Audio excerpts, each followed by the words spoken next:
지금 우리가 사순절을 지키고 있는 가운데 있습니다. 사순절을 통해서 우리가 마음속에 새겨야 할 것은 뭐냐면 예수님 십자가가 과연 나에게 어떤 의미가 있느냐라고 하는 것입니다. 우리 귀한 청년들, 그리고 청소년들, 그리고 뒤에 있는 아동부, 특별히 이 다음 세대 귀한 자녀들이 예수님의 그 십자가의 사랑을 마음 깊이 체험을 해야 된다는 겁니다. 그거를 말로 표현이 안 돼요. 왜냐하면 영적인 세계이기 때문에 이건 말로 표현할 수가 없고, 내가 직접 예수님 앞에 기도하고 성경을 읽고 하면서 그 십자가의 죽으심과 그 부활하심이 마음속에 경험이 되시는 거거든요. 이거를 경험할 때에 정말 예수님이 살아계시는구나, 하나님의 아들이구나, 과거에 그냥 하나의 흔해 빠진 역사, 그런 소설이 아니라 정말로 하나님께서 우리를 사랑해서 일어났던 정말로 놀라운 구원의 역사구나, 이걸 깨달을 수 있다는 겁니다.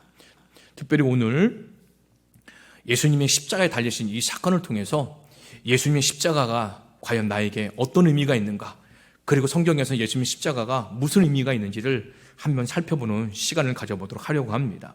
예수님께서 금요일, 고난주간 금요일 오전 6시에 총독 빌라도로부터 사형 판결의 확정을 받았습니다. 그리고 난 다음에 어떤 일이 벌어졌냐라고 하면 군인들이 예수님을 고문을 한 거지요. 쉼없이 때리고 욕하고 침뱉고 채찍질을 때리고 이렇게 하다가 오전 9시가 되기 전에 십자가를 지게 하고 골고다를 올라가게 하셨다는 겁니다. 오전 9시가 돼서 십자가에 못 박기 전에 이 군인들이 한 일이 뭐냐면 예수님께 몰약을 탄 포도주를 마시겠다는 겁니다. 이 몰약을 탄 포도주는요, 다름이 아니라 마태복음 27장에 보면 쓸개 탄 포도주인데요, 진통제 혹은 마취제입니다. 죄수들이 십자가에 매달려 죽기까지 좀 고통을 덜어주고자 그런 배려 차원으로 이렇게 몰약탄 포도주를 주었다는 거죠. 그런데 예수님은 그거를 받지 않으셨습니다. 왜 그러냐라고 생각해 보면 예수님께서는 십자가의 길을 걸어가시는 것은 뭐냐면 하나님의 모든 진노를 몸과 그 영혼으로 다 받으시기 위함이었거든요. 예수님께서는 십자가상에서 그 모진 고통을 다 견디시고 또 그를 통해서 우리의 대속의 은혜를 주시고자 마취제 혹은 진통제에 마시지 않고 모든 십자가의 권을 다 받으시기 위해서 그를 거부했다라고 우리는 이해할 수가 있습니다. 또 한 가지 십자가에 못 박기 전에 했던 일은 무엇이냐라고 하면 이 군인들이 예수님의 옷을 나눠 가지는 거였습니다. 왜 그러냐라고 하면은 요한복음 9장 23절 24절 먼저 보니까 군인들이 예수를 십자가에 못 박고 그의 옷을 취하여 네 깃에 나눠 각각 한 깃씩 얻고 속옷도 취하니 이 속은 호지 아니하고 위에서부터 통으로 짠 것이라 라고 말합니다. 군인들이 서로 말하되 이것을 찢지 말고 누가 없나 제비 뽑자 하니 이는 성경에 그들이 옷을 나누고 내 옷을 제비 뽑았나이다 한 것을 응하게 하려 함이로라. 군인들이 이런 일을 하고 라고 말합니다. 본문 24절에 보면 이 군인들이 예수님의 십자가에 못 박고 난 다음에 이 옷을 나눠 가졌는데요, 그것은 구약의 선지자의 예언의 말씀이 응했다라고 하는 거죠. 이 사건을 통해서 예수님은 정말로 하나님의 아들이라는 겁니다. 그것을 이 말씀을 통해 보여주고 있거든요. 그리고 그 당시에 한 사람의 죄수를 십자가에 못 박으려면 군인이 최소한 4명이 있어야 된다고 얘기를 하더라고요. 그 4명이서 이 옷을 나눈 이유가 뭐냐면 이 죄인에게 모욕을 주기 위한 행위였다는 겁니다. 우리가 주변에 흔히 볼 수 있는 예수님의 십자가에 못 박힌 그 그림이나 동상이나 이런 거를 보면은 예수님의 속옷을 이렇게 가리고 있잖아요. 그런데 그 당시에 십자가 형벌은 그런 거 없습니다. 그냥 다 벗겨놔요. 그 십자가에 다 세워놓고 나면 어떻습니까? 사람이 모든 걸 걸치지 않고 홀딱 벗고 있는데 많은 사람이 지켜본다고 생각해보면 그만큼 수치스러운 일이 없을 겁니다. 그 사람이 이제 모독을 당하는 거죠. 십자가에 못 박힌 것 때문에 이 처절없는 고통 속에서 많은 사람들이 나를 지켜보고 있다는 수치심 속에서 힘들었을 거라는 거리죠. 그런데 차마 이 그림을 그릴 때에 다 벗겨놓고 그리지 못하고 벗겨놓고 동상을 세울 수 없어갖고 그냥 속옷 하나 걸쳤는데요. 그게 아니라는 겁니다. 정작 이 당시에 예수님 십자가에 못 박혔을 때는요, 옷 하나 걸쳐서 알몸으로 못 박히셨다는 거예요. 왜 그러냐? 그렇게 모욕을 주는 거죠. 너희들 이 로마에게 이런 죄를 범하지 말라는 거예요. 이런 죄를 범하면 이런 수치스럽고 고통스러운 처형을 당하게 될 텐데 많은 일을 보고 잘 배우라는 거, 그런 의미를 가지고 했다는 겁니다. 자, 그렇게 예수님 십자가에 못 박히고 난 다음에 어떤 일이 벌어졌냐? 또 그냥 박은 것이 아니라 그 위에 죄 명패를 적었습니다. 거기에 뭐라고 써 있느냐? 유대인의 왕이라 라고 써 있었습니다. 이 죄표는요, 왜 이 사람이 십자가의 죽음을 당해야 되는지 그 죄의 원인과 범죄 내용을 기록한 겁니다. 그런데 유대인의 왕이라 이렇게 저칭했는데요, 요한복음 19장에 보니까 대제사장들이 따져 묻습니다. 아니, 이 예수는 진짜 유대인의 왕이 아니고 자칭 유대인의 왕입니다. 그러니까 이 죄패에다가 자칭이란 말을 넣어주세요. 이렇게 얘기를 했다는 거죠. 하지만 빌라도는 그걸 거절하고 내가 할 도리 한 거다, 놔둬라, 이렇게 말하면서 이 죄패인의 유대인의 왕이라고 썼는데요, 그때는 히브리어, 헬라어, 그리고 라틴어, 로마의 언어죠. 이 세 개의 언어로 다 기록되어 있던 겁니다. 왜 그러냐라고 하면 모든 사람들이 다 알아볼 수 있도록, 예수님께서 십자가에 못 박힌 때는 뭐냐면 이스라엘 최대 명절 6월절 바로 전날이었습니다. 그러니까는 이스라엘 백성들뿐만 아니라 흩어졌던 아시아, 유럽에 있는 모든 사람들이 이 명절을 지키고자 예루살렘에 모여들었거든요. 그 당시에는 헬라어뿐만 아니라 히브리어도 알아볼 수 있고 아람어도 알아볼 수 있고 하면서 모든 각국의 사람들이 왜 이 사람이 십자가에 매달려 죽을 수밖에 없었는지 그 죄명을 기록하고자 여러 가지 나라의 언어를 가지고 기록했다라는 겁니다. 그때 또 하나 중요한 건 뭐냐면 예수님이 그렇게 못 박혔을 때 보면 강도 또한 양옆에 못 박혔다라고 말을 합니다. 그런데 우리 귀한 성도님께 아셔야 될 것은 뭐냐면 강도가 우리가 생각하는 그런 강도가 아니에요. 남의 물건을 빼앗고 다른 사람의 생명을 해하고자 구타를 하거나 그런 강도가 아니고요. 이 강도는 로마 제국의 반란을 일으킨 독립투사인 거죠. 유대인들의 입장에 보면은 민족의 영웅일지 모르지만 로마 제국의 입장에서는 나라를 전복시키려고 하는 반란자라는 거죠. 그런 이들과 함께 예수님이 십자가에 같이 못 박혔다는 겁니다. 자, 그러면서 우리는 한번 생각해 볼 것은 뭐냐면 왜 예수님 좌우편에 강도와 같이 십자가에 못 박혔느냐라고 하는 거죠. 근데 누가복음 23장 39절 43절에 보니까 이런 말씀이 있습니다.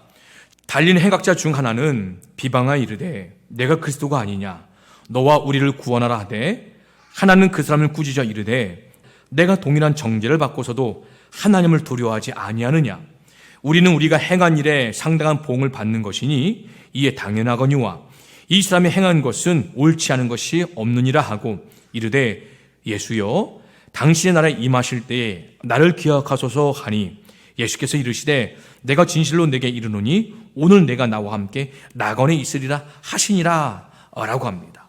그러니까 예수님 십자가에 못 박혔을 때에 양옆에 강도가 있었다는 것은 뭐냐면 어떤 의미가 있느냐, 죄악된 우리에게 회개와 구원의 가능성을 보여주는 말씀이라는 겁니다. 이 강도 지금까지 해온 것은 무엇입니까? 나라를 위해서, 해방을 위해서 여러 애써왔다는 거죠. 그럼에도 불구하고 결국은 죽을 수밖에 없었다는 거예요. 그런데 죽기 순간까지도 처음에는 양쪽에 있는 강도들도 이 대중에 있는 사람들처럼 예수님을 향해 손가락질하고 같이 욕을 했었다는 겁니다. 그런데 오른편에 있는 강도가 마음이 편해서 왼쪽에 있는 강도가 계속해서 욕하니 너 이제 그만 욕해, 너나 나나 우리는 잘못했기 때문에 이렇게 죽는 건 당연해. 그런데 우리 옆에 있는 예수님은 잘못한 것이 하나도 없음에도 불구하고 이렇게 우리처럼 죄수가 돼서 못 박히는 거야. 그러니까 너 예수님 앞에 욕하는 거 이젠 그만해 라고 말하면서 예수님 앞에 자기의 남은 모든 것을 어떻게 해요? 다 맡기는 거예요. 오늘 이 본문 말씀 통해서 알 수 있는 것은 뭐냐면 이겁니다. 예수님의 십자가는 뭘 의미하느냐? 믿는 자의 구원을 주시는 하나님의 능력이라는 겁니다. 죄악된 세상 속에서 나름대로 열심히 살아왔고 그리고 많은 죄를 범했을지라도 그래 나중에 예수님을 알고 예수님께 나의 모든 것을 다 맡기고 내어놓으면 예수님께서 나의 인생을 책임져 주신다는 거예요. 그 책임주신 내용이 무엇입니까? 오늘 내가 나와 함께 낙원에 있으리라 라고 하는 말씀인 겁니다. 그러니까 예수님의 십자가가 우리에게 주는 것은 뭐냐면 바로 믿는 자, 예수를 믿는 자에게 구원을 주시는 능력이라는 것입니다. 그렇기 때문에 예수님의 십자가가 내 안에서 경험이 되어야 한다는 거지요. 자, 이런 상태에서 십자가가 오전 9시에 못을 바뀌고 시간이 흘려서 이제 12시가 됐습니다. 자, 정오 12시가 되었는데 어떤 일이 벌어졌느냐? 오늘 본문의 말씀이니까 온 땅에 어둠이 임했다라고 이야기를 합니다. 우리 귀한 성도님, 낮 12시면 해가 한참 쨍쨍 칠 때죠. 가장 날이 밝을 때라는 겁니다. 그런데 그 시간에 해는 온데간데가 없고 어둠이 임했다라고 이야기하는 거죠. 그런데 여기서 온 땅이란 말은 뭐 지구 전체가 얘기하는 것이 아니라 유대 지역 이렇게 이해할 수 있습니다. 자, 그런데 왜 그러면 오전 정오 12시 해시 쨍쨍 찔 때에 왜 어둠이 임했느냐라고 생각해 보면 출애굽기 10장 말씀과 우리 연결시켜서 생각해 볼 수 있습니다. 하나님께서는 모세를 통해서 이 애굽 왕 바로에게 내 백성이 나를 섬길 것이니 이제 그만 부려먹고 출애굽 시켜달라고 이렇게 얘기를 합니다. 그럼에도 불구하고 바로는 안 돼 거절하게 되죠. 그때만 하나님께서는 이 애굽 땅에 재앙을 내리셨어요. 그런데 9번째 재앙이 뭐냐면 흑암의 재앙입니다. 이 흑암의 재앙이 이 애굽 전역에 3일 동안 벌어졌거든요. 이 재앙을 내린 이유가 뭐냐면 하나님께서 원하는 뜻이 있는데 바로 그 말씀에 순종하지 않으니까 하나님께서 진노의 표현이 재앙이었다는 거예요. 그러니까 해가 한참 쨍쨍 칠 때에 날이 임했다는 것은 뭐냐면 하나님께서 죄인인 우리에게 향한 분노와 진노가 얼마나 큰지를 보여주고 있는 겁니다. 그것이 바로 온 땅에 어둠이 임했다라고 표현하고 있는 거죠. 그러다가 그 어둠이 계속 이어지다가 이제 오후 3시가 됐습니다. 그때 예수님께서 오늘 본문에 보니까 엘리 엘리 라마 사박다니라고 말씀하십니다. 오늘 이 마가복음의 말씀에는 바로 십자가 위에서 4번째 하신 말씀만 기록되어 있습니다. 우리 예수님께 십자가에 못 박히실 때 7번이 말씀하셨는데요, 그 중에서 4번째 엘리 엘리 라마 사박다니 이 말씀만 강조하고 있다는 겁니다. 자, 이 뜻은 무엇이냐? 성경에 보니까 나의 하나님 어찌하여 나를 버리셨습니까? 라고 하는 말씀입니다. 그 예수님께서 이 말씀을 왜 십자가상에서 말씀하셨느냐라고 생각해보면 하나님께서는요, 하나님의 아들 그 예수님께서 우리가 받아야 할 모든 진노를 온전히 받게 하신 거죠. 예수님의 십자가는 하나님이 우리의 죄 때문에 진노를 쏟아다 부으셨다는 증거입니다. 그게 바로 무엇이냐? 버림받는 거였거든요. 예를 들면 이렇습니다. 하나님께서는 모든 창조를 다 하시고 난 다음에 남자, 여자, 사람을 만들어 놓고 에덴 동산에 살게 하셨습니다. 그러면서 이 에덴 동산에 마음껏 다 할 수 있듯이 하나님께서 말씀하신 게 하나 있었죠. 선악과 알게 하는 나무를 따먹지 말라. 결국은 하나님의 명령을 어겼어요. 죄를 범한 거죠. 죄는 우리가 살인을 저지르고 거짓말을 하고 누구 것을 빼앗고, 이거는 죄 때문에 벌어진 증상이고요. 진짜 죄는 무엇이냐? 하나님과 관계가 끊어진 거예요. 그런데 하나님께서는 사랑의 하나님이지만 공의 하나님도 되십니다. 공의 하나님께서는 죄악된 우리를 함께 같이 지내실 수가 없으세요. 그 죄악된 우리를 용납하실 수가 없으세요. 그래서 한 일이 무엇입니까? 그들을 버리는 거였어요.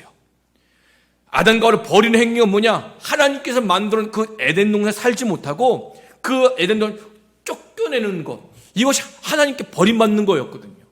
그런데요, 우리 예수님은요, 태초부터 십자가에 이 못 박힌 이 순간까지도 하나님부터 버림받는 것이 아니라 하나님과 그 무엇보다 가장 친밀한 교제 가운데 있었다는 겁니다. 그런데 십자가상에서 버림받았다는 거예요. 버림받았다는 것은 뭐냐면 하나님의 진노의 표현이에요. 하나님께 죄인에게 얼마나 화가 나셨는지 분노의 표현인 겁니다. 그 모든 것을 다 받으셨기 때문에 예수님은 엘리 엘리 라마 사박다니 라고 이렇게 말씀하신 거죠. 그런데요, 이 주변의 사람들이 예수님 말씀을 듣고 오해를 하는 거예요. 엘리 엘리를 엘리야로 들은 거예요. 주변의 사람들이 뭐랍니까? 야, 저 예수가 엘리야를 부른다 라고 생각했던 거죠. 예를 들면 이런 겁니다. 어저께 저희 가족들이 이제 고기를 먹는데요, 딸아이가 이제 코카콜라를 하나 딱 주셨고 먹는데, 이렇게 보니까 코카콜라 볼 업소용이라고 써 있어요. 그런데 이 고깃집에서 일하시는 한 분이 업소용을 업서요로 들은 거예요. 업소용, 업서요. 그렇게 들어갔고, 딸이 이쁘니까 또 하나 갖다 주시더라고요. 없어요 한 게 아니고 없어요 서로가 웃었거든요. 그러니까 무슨 말이냐, 이렇게 예수님께 십자가에서 엘리 엘리라고 부르시는데 주변에 있던 사람은 그 엘리를 하나님 부르는 것이 아니라 엘리야를 부른다고 생각했던 거죠. 그런데 이들의 신앙에 이런 게 있습니다. 유대인들은요, 내가 곤란한 상황에 처해 있거나 어려운 상황을 당하면 엘리야가 이제 우리에게 와갖고 초자연적인 이렇게 도움을 준다라고 여겼다는 겁니다. 왜 그러냐면 엘리야와 관련된 종말과 예언의 말씀이 있거든요. 그 말씀을 오해를 해갖고, 야, 어려움을 당하고 힘들 때 엘리야가 도와줄 거야 라고 생각했다는 거죠. 그러니까 예수님께 십자가상에서 매달리면 얼마나 고통스럽겠어요. 그러니까 엘리 엘리 이렇게 얘기하는 것을, 이 예수가 죽어가면서 힘이 드니까 엘리야 보고 좀 도와달라고 말하는 것보다 이렇게 착각을 하고, 야, 저 사람이 지금 엘리야를 부른다 이렇게 얘기를 하는 겁니다. 그런 가운데 어떤 사람은 씨푸드를 딱 주는 거죠. 그러니까 스펀지 같은 데 씨푸드 주는 것은 뭐냐면 갈증이 나니까 갈증을 해소해 주려고 주는 음료였습니다.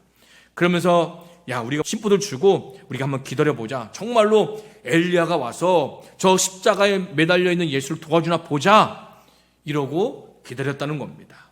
자, 그런 가운데에 오후 3시가 돼서 결국 십자가에 못 박힌 지 6시간 만에 예수님의 숨이 끊어지십니다. 근데 그럴 때 오늘 본문에 보니까 38절에 이런 말씀이 있습니다. 성소 휘장이 위로부터 아래까지 찢어져 둘이 되니라, 이런 말씀이 있습니다. 자, 오늘 본문 말씀에 제일 중요한 게 38절의 말씀입니다. 왜 예수님께서 십자가에 운명하실 때에 성소 휘장이 위로부터 아래로 쫙 찢어졌을까라고 하는 겁니다. 자, 성소는요, 성소 휘장은 청색, 자색, 홍색, 그리고 가늘고 꼰 배실로 엮어서 이 두께가 2-3m 되는 휘장입니다. 그거를 이제 성소, 그러니까 지성소와 이 성소 밖을 가리는 하나의 구분되는 그것이 바로 휘장이거든요. 그런데 이 지성소에는요, 대제사장이 대속죄를 딱 1년에 한 번만이 지성소에 들어갈 수 있어요. 그 전까지는 이 휘장을 열고 들어갔다는 제사장도 하나님께 진노받아서 죽게 되거든요. 그런데 이 휘장이 끊어졌다라고 하는 겁니다. 이것은 뭐냐면 하나님과 화목을 가로막는 장애물이 다 제거되었다는 겁니다. 하나님을 우리가 하찮게 여기고 하나님을 믿지 않는 그런 우리 죄악에 대한 모든 책임이 이제는 끝났다라고 하는 거죠. 그래서 이것을 바울은 에베소서 2장 10절에 이렇게 말합니다. 그는 우리의 화평이신지라 둘로 하나를 만드사 원수되는 것 곧 중간에 맡긴담을 자기 육체로 하시고. 히브리서 10장 19절 20절 이렇게 말합니다. 그러므로 형제들아, 우리가 예수의 피를 힘입어 성소에 들어갈 담력을 얻었나니 그 길은 우리를 위하여 휘장 가운데로 열어놓으신 새로운 살 길이요 휘장은 곧 그의 육체니라. 그러니까는 이 휘장은 육체, 예수님의 십자가의 죽으심으로 하나님과 원수되었던 우리의 모든 막혀있던 이 담이 다 허물어졌다는 거예요. 이제는 원수 관계가 아니라 하나님과 화목이 되었다. 무엇을 통해서? 예수님의 십자가의 그 죽음을 통해서 그것이 이루어졌다라고 하는 겁니다. 또 한 가지는 무엇입니까? 하나님께서는 구약 시대에 모세를 통해서 율법을 주시면서 제사법을 주셨습니다. 번제, 속죄, 화목제, 속건제, 속죄제. 그래서 하나님 앞에 죄를 범하는 많은 사람들이 있다면 그에 대한 대가로 하나님 앞에 제물을 가지고 제사장을 통해서 그 죄 용서받는 일을 했어야 됐다는 겁니다. 그게 제사였어요. 그런데 모세를 통해 주신 이 제사가 이제 더 이상 필요가 없어졌다는 거예요. 히브리서 9장 12절 이렇게 말합니다. 염소와 송아지 피로 하지 아니하고 오직 자기의 피로 영원한 속죄를 이루사 단번에 송소에 들어가셨느라.